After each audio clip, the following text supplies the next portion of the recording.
Oh, hi guys, your long forgotten tarot friend Alex here. um, I wanted to jump back into making tarot videos, and the tag by Katie Flowers called, I think, Only 10 Decks seemed like a perfect opportunity because we all love torturing ourselves, don't we? Having to choose 5 or 10 of our favorite children for the entertainment of our peers who, because I totally enjoy watching other people's videos like this, because it's very interesting to see what other people prefer at a given moment. It's kind of a glimpse into their own universe, and I absolutely love that. And I'm putting myself through the torture of doing the same thing, choosing my 10 I'd say most essential decks at the moment. I'm imagining this as a situation where I would... No, I cannot imagine this. Oh my god. Anytime I try to define these decks for me, or to give myself parameters for choosing these decks, oh, everything shifts in my mind. So I'm just gonna... I have spontaneously made a list, and I'm gonna show you the decks, and I'm gonna try to explain why they made it to the list, knowing that of course there were at least 5 decks competing for the last tarot deck spot, and I will probably have to make a different video about that. So let's just jump right in because this could take forever. So the first one on my list is the Zombie Tarot. I think I'm going to show you all of them first in case you just want to know which they are, and then maybe present them very briefly. The second one is Shadowrun Sixth World Tarot. Okay, I took advantage of first sunny day in a million years to shoot this video, and now I'm realizing that just this moment there's a tiny bit too much sunlight. The third is the Steampunk Tarot, Wisdom from the Gods of the Machine. Then I have what I consider my sort of reference or study decks. Here's one box of Thoth Tarot, one edition of Waite Smith Tarot, and in this little baggie I have Marseille deck, which is Tarot des Beaux-Arts.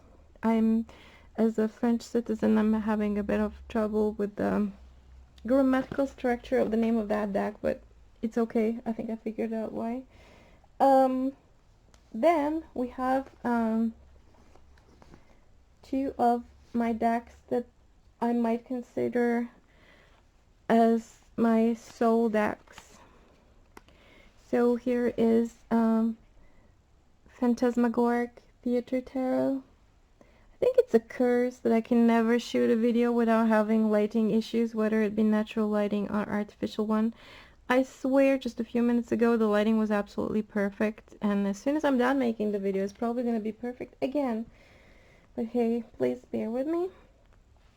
And the last deck I chose for tarot decks is the Marielle Tarot, and I think it's the first edition that I have. And then I chose one non-tarot deck, which is Nina's Ready Rune Tarot. I wasn't able to pay for the gorgeous tin because make playing cards, they're exaggerating with their tin prices. I mean, I don't know how much it costs for them to make them, so with little Ready here. So yeah, let me try to explain you why I chose these decks. So let's start with Zombie Tarot. I'm gonna try to pull it out of the box and show you a few cards while I'm talking. Oops. I have not prepared this video more than making a list, so I have no idea what I'm going to say.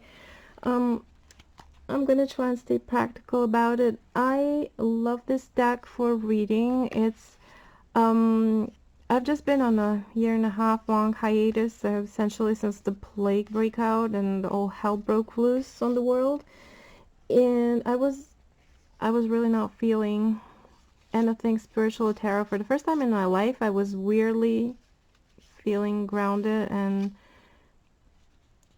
I don't know, really focused on the mundane. I'm always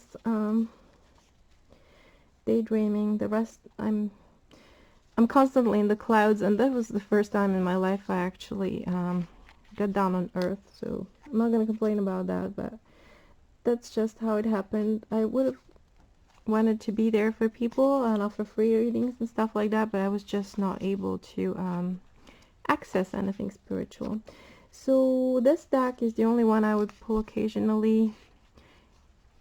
I think it's because just realizing zombie apocalypse, it was really seeming relevant. Yeah, maybe I can make another video of my favorite decks, presenting one by one some other time. I'm gonna try to make this short and sweet. So next is probably my favorite deck at the moment. Well, at the moment, it's been a couple of years at least. It's the Shadowrun 6th World Tarot. This is oh my god, neighbor's cat is trying to get through our cat door. She's distracting me, she's cute. So this is made for a role-playing game, Shadowrun, that's been going on since the 90s, I believe.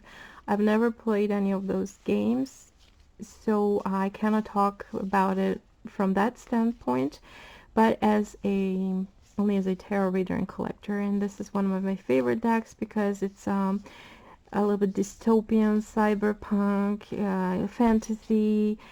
It's really all the things I'm into, and it really speaks to me. So I really like reading with this deck for that reason. I like anything basically that transports me into different realms. The next deck I'm going to show you is all about that, actually.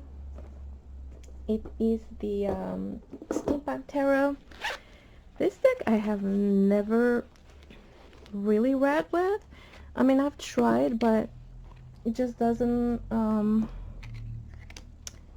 sorry, loose hair, I'm shedding. Can you see the images? This is a curse, I swear. The lighting is, oh my god. Okay, I promise if you're interested in any of these decks, just put them in the comment and I will try to shoot a dedicated video for you to show them better. What I really love about this deck is that it's set in a parallel world to our own. It's steampunk, of course, and it has its own, a little bit of his own everything. The suits have been renamed, and some of the majors to fit that world. And what I love about it is this quality of transporting me elsewhere. I basically never thought I belonged on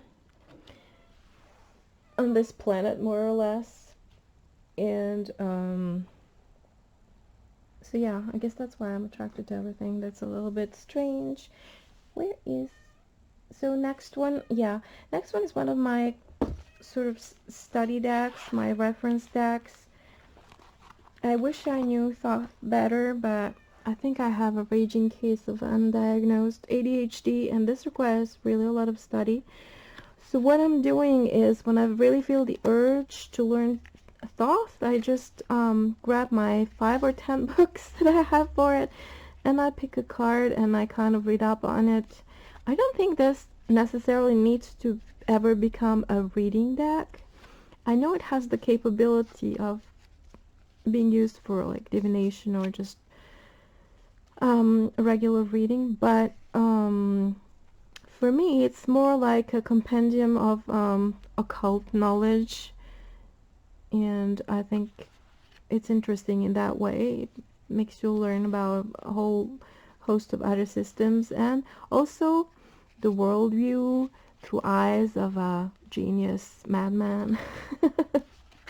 Basically. So yeah, This was, I showed you another box from a smaller edition. This was the big cards in like green box that I trimmed the borders off.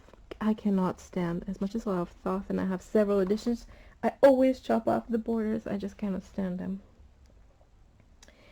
So next up is the current Rider-Waite Tarot, which is the Tarot Vintage. It's the latest one I got. I like the coloring in this particular version. I do not like the coloring of the backgrounds because for some reason, well, they obviously wanted to give it the age vintage look, but there are these white spots. I don't know if you can tell that are just clear, bright white. That would never happen on a vintage paper, and it's just, I think the word in English is jarring. I'm not sure of my vocabulary, so I hope you get what I mean. So yeah, this is, I have never been able to actually read with Rider-Waite Smith because for me it's mute, it's cold. I have grown to love the imagery. I've grown very fond of the imagery, actually, to be precise. But and which is funny because all the other decks I'm actually reading are kind of more or less based on this deck, and if I get stuck when I'm interpreting a card of other decks, I have to mentally bring up the image of the card in RWS, and then I remember the meaning of the card from there. But if I try to read with with this deck, it just doesn't happen because it doesn't speak to me. I think I really need a good balance of intuition, storytelling, and traditional meanings, and this one just gives me sterile, cold, traditional meanings. I'm sorry, I know so many people love this deck for reading, and I hope to one day become one of those people. That's all I can tell you. I'm working on it. I don't know if that's gonna happen. So yeah, wish me good luck. So next one is one representative I chose of Marseille decks, because I guess I kind of imagine this tag as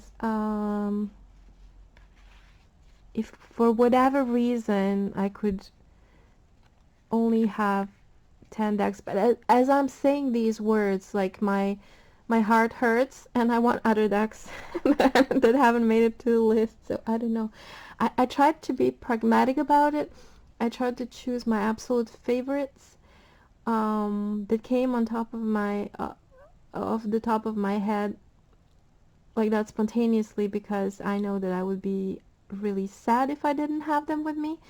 Some of these decks, like the Zombie and the Sixth World Tarot, are the ones that I actually do readings with. And then, like, I obviously chose one from the three major systems. Marseille decks, I never learned, still, I mean, I haven't even attempted to learn to read with them. And there are lovely traditional looking Marseille decks out there, but I don't have them. So among the ones that I do have, this one is kind of the among the Marseille decks that I have. This one is the least traditional one, but I really like the painterly quality of this and the colors. And it's kind of less intimidating because the pip cards are a bit looser, so I guess it kind of intimidates me less. Anyway, this is my choice for a Marseille, because in case I can only have these 10 decks, I want to have them be useful, like for practical reading, useful also for studying and reference. And then there are a few of them, like a couple of them actually, like the Steampunk Tarot and one of the Tarot of the Gnomes are the ones I haven't really been able to read with yet, but it's not impossible. So let me move on. Also Phantasmagoric Theater Tarot. Where is the box? I made a mess around me. Okay, there it is. Let me just pull it out. So here are the backs of the cards, and here is the little white book that I have damaged a little, and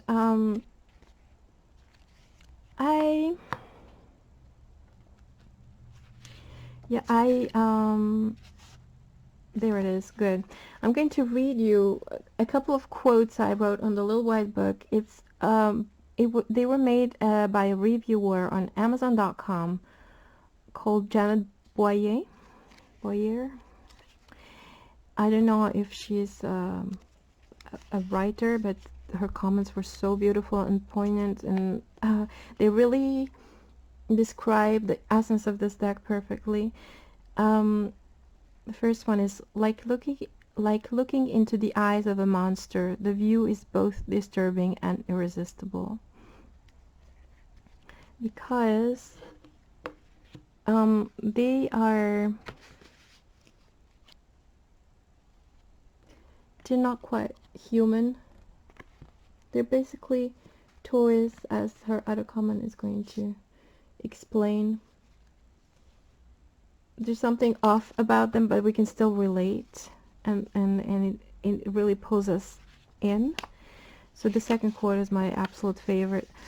Both sweetness and melancholy emanate from this deck, as if the Phantasmagoric Theater were a world populated by cast-off toys that are heartbroken yet hopeful. Like, I'm literally getting goosebumps. I don't know if you can tell. It is the heartbroken yet hopeful.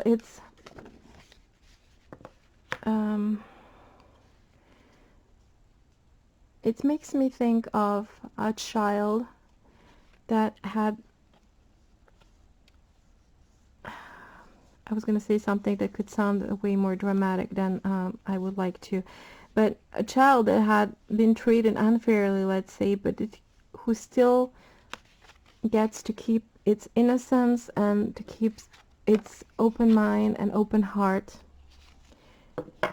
And that's something that gets more difficult as we progress through life, and as we get more and more baggage with us, but it's something I think to strive for. So yeah, very cute deck. Childlike, but also talks about hard things. And the problem I have with this deck, though, is that there's a lot of empty spaces, which is aesthetically really nice, but it doesn't grab my intuition so much. In the little white book, the guy who made both the deck and the little white book, his name is Graham Cameron. He's kind of a little bit voluntarily mysterious about it. He says that he hid some symbols and some meanings inside the cards that you can only reveal through studying them. And then I saw somebody comment, like, on Amazon, that was cute. He was like, oh yeah, I got them, but wink wink, he's not gonna tell. Like, yeah, nothing stops me from saying this, from declaring the same thing, all the while having no clue about it. Actually, so yeah.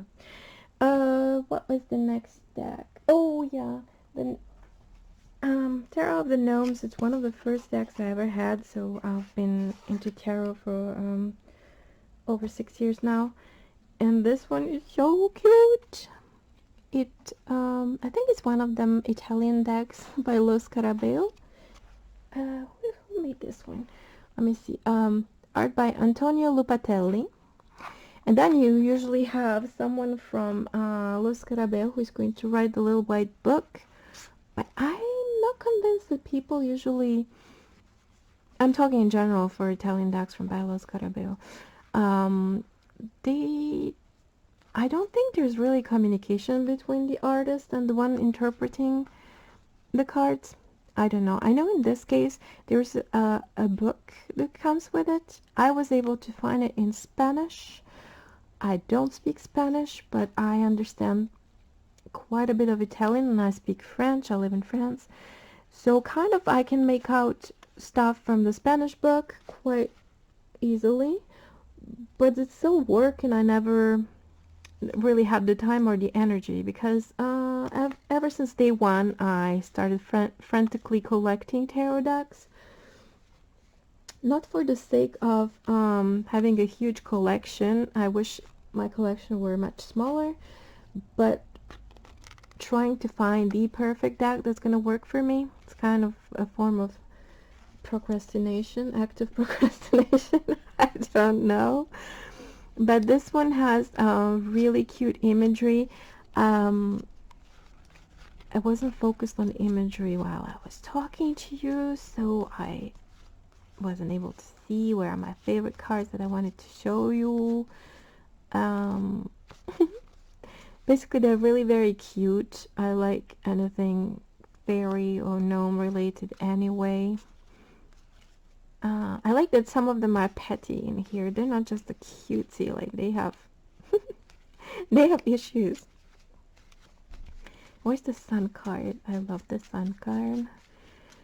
Yeah, this is one deck that I guess if I really had to, I could read it with it. I think it has its own meanings. Like 9 of Wands here is punishment, so it's a different system. I wonder if it has something to do with the Marseille. I don't know, because I don't know Marseille. Where is my look at this one. Disagreement. Isn't this hilarious? He's trying to sneak in probably at late hours, and his wife is up and ready ready to get him. So adorable. I like this one. Like, he's making wine, but why is he naked? Like, he didn't need to be naked. Oh, here's my sun card. Ooh, can you see it? Look, he's in the shade, and his little feet, and his little red nose because he's hot. Like, adorable. Sorry. I got squeaky. Okay, so that's one of the last tarot decks. So for the last spot, as I said, there were at least 5 decks competing for it, but Marielle won because I think it's sort of one of the classics now. This one is so glary. It's picking up the light from my roof window, and this is the regular window, so I don't know how to, but everybody knows these cards. I love this deck for something very particular. It reminds me of standing on a cliff and feeling the wind and iodine in the air. Ooh, my battery is dying. I have to wrap this up.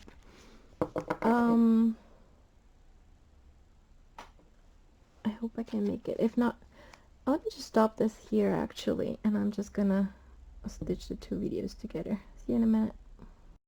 Yeah, okay, I'm back. Sorry for the interruption. So yeah, as I was saying, this deck, when I think of it, I haven't touched it. I haven't used it in at least 4 years or something.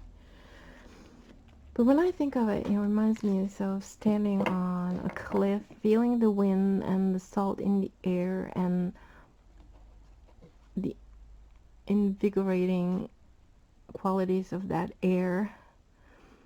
And some of them make me think of a forest floor with all the scents and also certain humidity. I don't know, it's full of sort of raw energy. At the same time, where I got lost with this deck is here comes the neighbor's cat again. I don't know if you can hear her.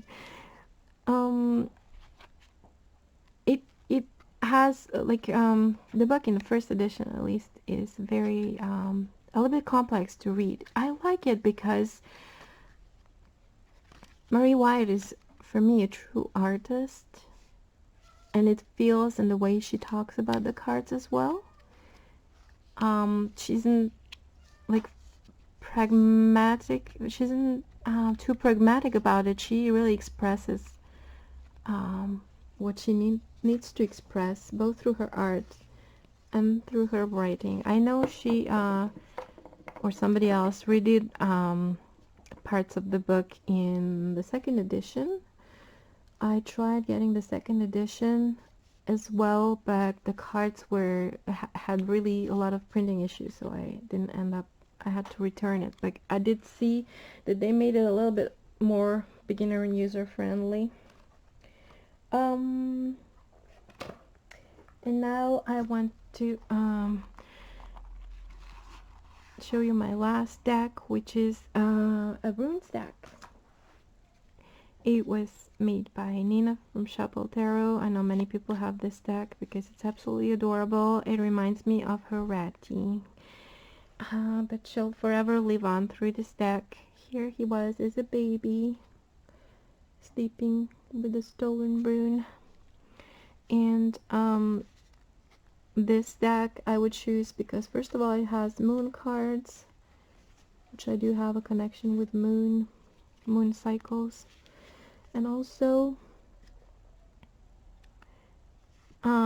because it would teach me about runes. I would like to learn reading with runes, but I still didn't manage to find the same usual things like time and energy to dive in, because I love to hyper focus on things, but my living situation is really not conducive to that at the moment. So sometimes things that I want to learn most are the things I touch the least, because I'm kind of waiting for this perfect opportunity. Hi, Reddy. That just doesn't really present. Maybe it will in the future, or maybe I will be able to bypass that in myself and just go for it anyway.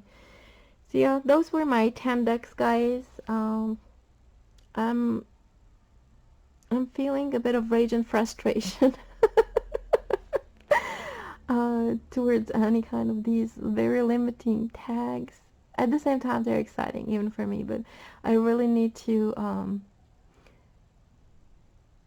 think I'm gonna make some different video about all of my favorite decks or something like that.